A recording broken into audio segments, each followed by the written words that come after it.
तो ये growth rate से संबंधित जो भी अनुमान थे मैंने आपको दोनों फॉर्मूला करवा दिए। 2023 का जो फॉर्मूला बनाया वो अपन ने क्या बनाया, यूविन एक पोर्टल है, उससे अपन इसको याद रख लेंगे 2023 का। ठीक है, और अगर 2024 के बारे में बात कर लेते हैं, 2024 का क्या हो जाएगा, अपन ने क्या बनाया, नूवी NUWI, ये अपने दो फॉर्मूला हो जाएंगे और इससे अपनी रेटिंग एजेंसी कंप्लीट हो जाएगी। यहाँ से क्वेश्चन आना। नमस्कार दोस्तों, स्वागत है आपका अपने channel Keys to Success Academy में। और ये अपना स्पीडी जो करंट अफेयर है उसका आर्थिक परिदृश्य चल रहा है। ठीक है, लगभग इसमें कितने पेज हो चुके हैं अपने 937 के आसपास अपना ये पेज 36 पेज हो चुके हैं। ठीक है, तो इसका देख लेते हैं भाई, इसमें क्या क्या इंपॉर्टेंट टॉपिक है और क्या क्या बन सकता है। इसमें इंपॉर्टेंट फैक्ट देख लेते हैं।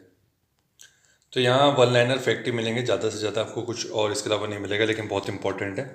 तो स्टार्ट करते हैं कि भारत का विदेशी मुद्रा भंडार कितना हो गया। तो $700 बिलियन के पास पहुँच गया है, राउंड फिगर में $700 बिलियन हो गया। ठीक है, वहीं बात कर लेते हैं, HDFC ने वैश्विक उपस्थिति बढ़ाने के लिए सिंगापुर में पहली शाखा खोली है। तो सीधा क्वेश्चन आएगा कि HDFC ने विदेश में कहाँ अपनी पहली शाखा खोली है। ठीक है, तो ये सिंगापुर में। तो वहाँ HDFC ने क्या किया, HDFC ने क्या किया, सिंगापुर में सिंह गाड़ दिए, ऐसे करके याद रख लीजिए इसको। ठीक है, सिंगापुर में सिंह गाड़ दिए HDFC ने। बैंक ऑफ बड़ौदा ने बाब उत्सव जमा योजना शुरुआत की है, नहीं पूछेगा वैसे। IDFC फर्स्ट बैंक ने मयूरा क्रेडिट कार्ड लॉन्च किया है। क्रेडिट कार्ड का नाम पूछा जा सकता है, तो IDFC ने क्या लॉन्च किया, मयूरा क्रेडिट कार्ड। वित्त मंत्री निर्मला सीतारमण ने NPM वात्सल्य योजना की शुरुआत की। NPM वात्सल्य योजना की शुरुआत किसने की, तो वित्त मंत्री के द्वारा। और वित्त मंत्री कौन है, निर्मला सीतारमण। ठीक है, नेक्स्ट है इसका कि कैंसर की दवाओं पर GST 12% से 5% कर दी गया है। स्टार हेल्थ ने ब्रेल लिपि में भारत की पहली स्वास्थ्य बीमा लॉन्च किया है। ठीक है, तो ये इंपॉर्टेंट है कि स्टार हेल्थ ने ब्रेल लिपि में भारत की पहली स्वास्थ्य बीमा लॉन्च किया है। तो उसका नाम पूछेगा तो क्या नाम होगा उसका, स्टार हेल्थ। नेक्स्ट है कि बैंक ऑफ इंडिया ने स्टार धन वृद्धि FD योजना शुरुआत की है, बहुत ज़्यादा इंपॉर्टेंट नहीं है। स्विट्जरलैंड ने, उसके बाद ये है कि स्विट्जरलैंड को 7वीं बार विश्व का सर्वश्रेष्ठ देश चुना गया है। ठीक है, नेक्स्ट है इसके बाद कि RBI ने कर भुगतान के लिए UPI सीमा बढ़ाकर के 5 लाख कर दिया है। UPI की सीमा कितनी कर दी है, ये कर दी है आपकी 5 लाख रुपए।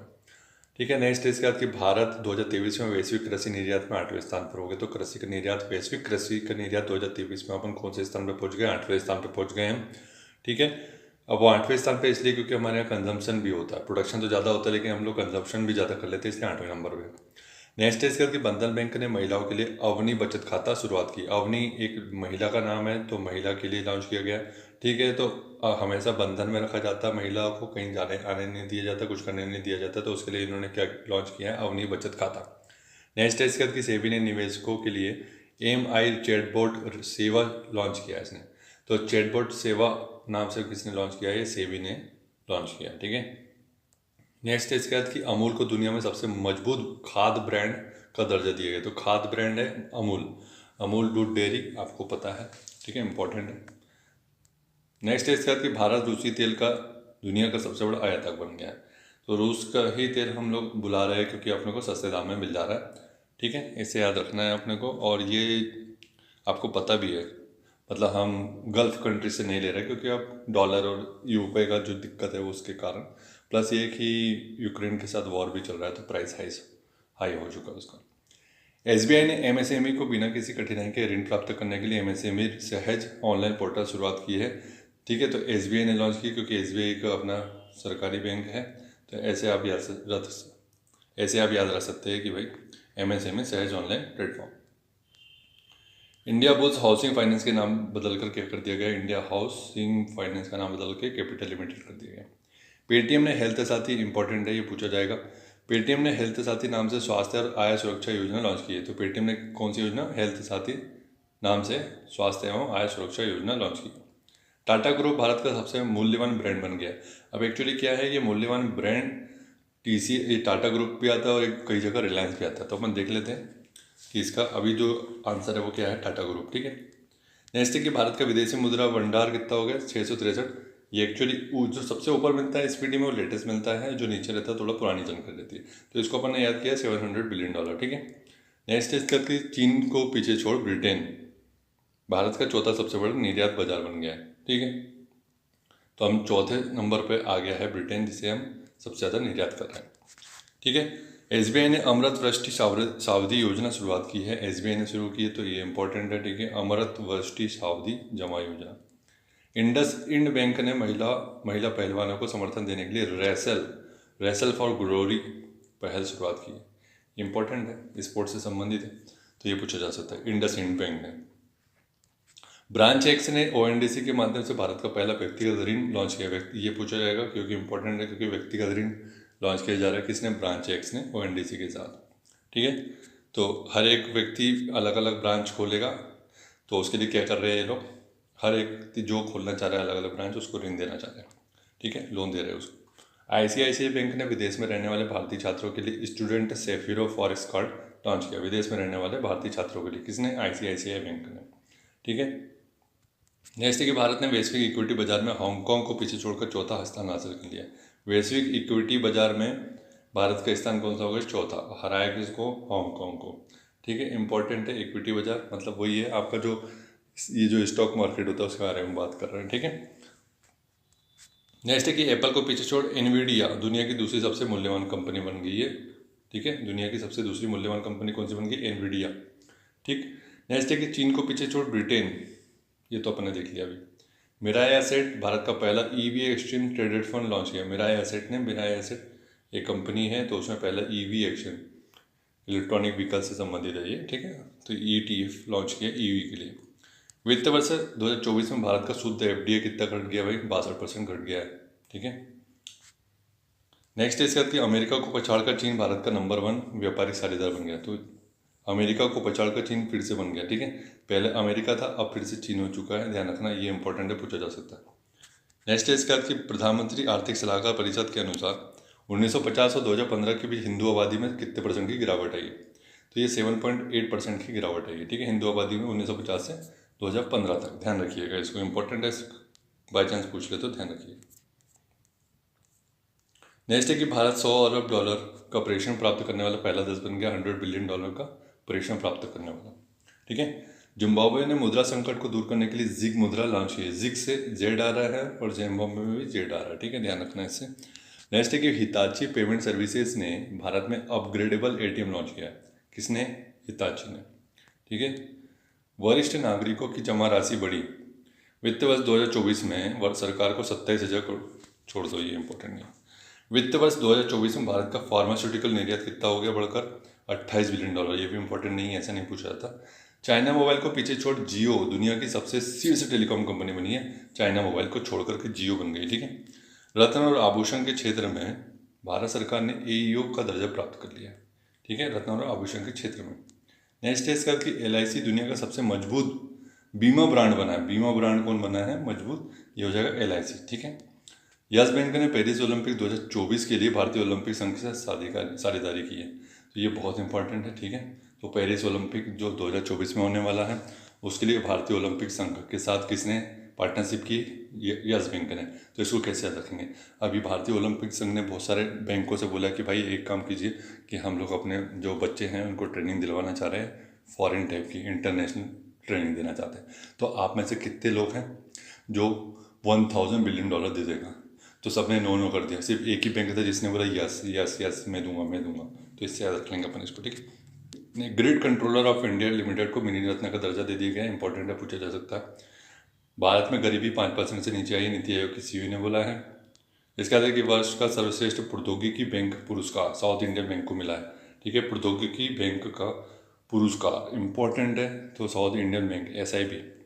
ठीक है, ऐसे याद रखना। नेक्स्ट है कि भारत की यूपीआई सेवा श्रीलंका और मॉरिशस में और रुपए कार्ड सेवा मॉरिशस में लॉन्च की गई। तो यूपीआई की सेवा दोनों अलग अलग चीज़ें। यूपीआई की सेवा जो आप लोग मोबाइल से मतलब ट्रांसफ़र करते हैं, पेमेंट करते हैं, वो अपन कहाँ पे लॉन्च किए, श्रीलंका और मॉरिशस में। और अगर सिर्फ रुपए कार्ड के बारे में बात करें तो वो मॉरिशस हो जाएगा। EPFO द्वारा जमा दर छोड़ दो। RBI ने पेटीएम बैंकों को क्रेडिट लेन देन बंद करने का निर्देश दिया है। तो क्रेडिट लेन देन किसको बंद करने का निर्देश दिया, RBI ने, इंपॉर्टेंट है, पेटीएम पेमेंट बैंक को। ठीक है, AU स्मॉल फाइनेंस बैंकों को फिन केयर बैंक के साथ विलय की मंजूरी दे दी है। तो AU स्मॉल फाइनेंस बैंक जो है उसका अभी नया बैंक था, उसका विलय हो गया फिन केयर बैंक में। भारत हांगकांग को पीछे छोड़कर वैश्विक, ये तो अपने देख लिया, अभी चौथा सबसे बड़ा इक्विटी बाजार बन गया भारत। ठीक है, नेक्स्ट है कि सैमसंग को पीछे छोड़ एप्पल शीर्ष स्मार्टफोन निर्यातक कंपनी बन गया है। ठीक है, तो एप्पल सबसे ज़्यादा प्रोडक्शन कर रहा है अपना स्मार्टफोन का, ध्यान रखना। भारत विश्व के स्तर पर दूसरा सबसे बड़ा इस्पात का उत्पादक बन गया है। इस्पात का उत्पादक दूसरा कौन सा बन गया है, वो अपन सेकंड नंबर पे आ गया इस्पात में, ठीक है।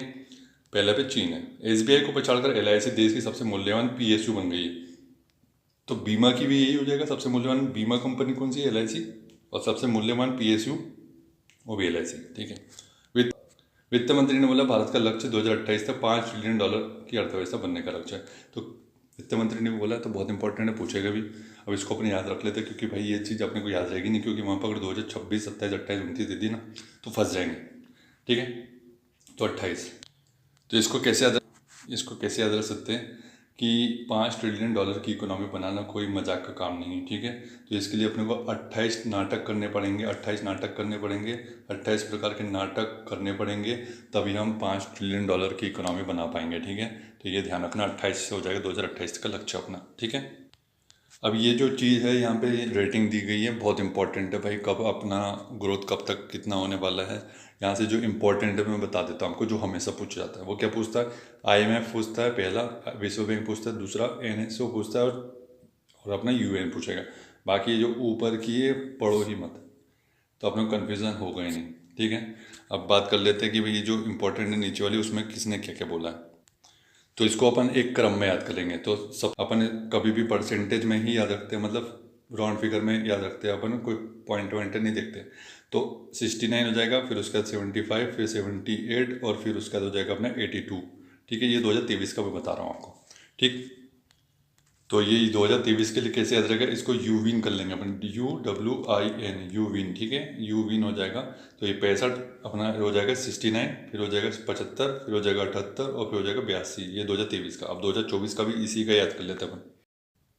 तो अपन ने 23 के लिए क्या याद किया है, यूविन, ठीक है। यूविन WIN करके याद रखा है, और उसको एक क्रम में याद किया अपन ने। 69 के बाद अपन 75, 75 के बाद 78, फिर उसका जगह अपना 82, ठीक है। तो इनने ग्रोथ रेट बताया 23-24 के लिए 6.9%, 7.5%, 7.8%, 8.2%।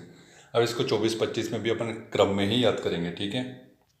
तो अब ये 24 के लिए अपन कैसे याद रखेंगे, इसके लिए 24 के लिए अपन ने जो फॉर्मूला बनाया वो क्या बनाया है, NUVI, नूवी बनाया है अपन ने 2024 में, और 2023 का अपन ने क्या बनाया था, NWIN, ठीक है। तो N से NSO हो जाएगा, U से UNO हो जाएगा, W से वर्ल्ड बैंक हो जाएगा, और I से IMF हो जाएगा। तो इसको एक क्रम में याद किया अपन ने, 64, 66, 66, 70। एक दो बार मेरे साथ बोली है तब याद हो जाएगा, 64, 66, 66, 70। मतलब NSO ने बोला 6.4% का ग्रोथ होगा, UN ने बोला 6.6%, और वर्ल्ड बैंक ने भी बोला कि भाई 6.6% का ग्रोथ होगा 2024-25 में, ठीक है। और वहीं बोल रहा है IMF, जो सबसे ज़्यादा बोल रहा है, वो बोल रहा है 7.0% का ग्रोथ होगा, ठीक है। तो ये ग्रोथ रेट से संबंधित जो भी अनुमान थे मैंने आपको दोनों फॉर्मूला करवा दिए। 2023 का जो फॉर्मूला बनाया वो अपन ने क्या बनाया, यूविन एक पोर्टल है, उससे अपन इसको याद रख लेंगे 2023 का, ठीक है। और अगर 2024 के बारे में बात कर लेते हैं, 2024 का क्या हो जाएगा, अपन ने क्या बनाया, नूवी, NUWI, ये अपने दो फॉर्मूला हो जाएंगे, और इससे अपने रेटिंग एजेंसी कंप्लीट हो जाएगी। यहाँ से क्वेश्चन आना पूरी तरीके से संभावना है कि यहाँ से क्वेश्चन आएगा, ठीक है। तो thank you so much for watching, और वीडियो को लाइक और शेयर करें।